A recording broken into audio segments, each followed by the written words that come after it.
Idol, ba't mas pinili mo yung ganyang buhay? Rap-rap na lang kayo ni Macy's, tapos pinipili mo yung mga in-endorse mo, yung mga commercials mo, yung mga guestings mo sa TV, pelikula. Hindi ka basta-basta ba nag-guest sa mga podcast? Siyempre, ang sagot ko dyan, alam ko yung priority ko. Ang priority ko, tanda na ako 45. The rest of my life, kasama ko si Macy's at yung magiging anak namin.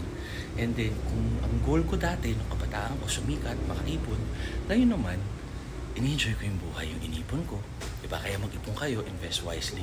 And then, syempre, mahirap namang tumanggap ng ayaw mo. Ayaw natin malagay sa ganun sitwasyon yung hindi mo gusto yung ginagawa mo, yung katrabaho mo, or ganyan. So, choose wisely.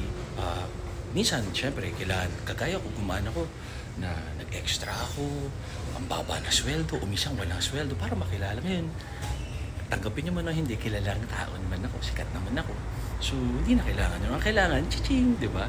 Kasi kung hindi, enjoy na kami ni Mrs. sa buhay namin. Tama kayo, mali ako, Matthew Dr. Do over here. Kumbaga sa buhay, know your worth, know your value. Huwag niyo ibababa yung sarili niyo. Pinaghirapan niyo, kilala na kayo eh. Alam niyo na yung talent niyo, di ba? So, kagalaw lang tayo pag worth it.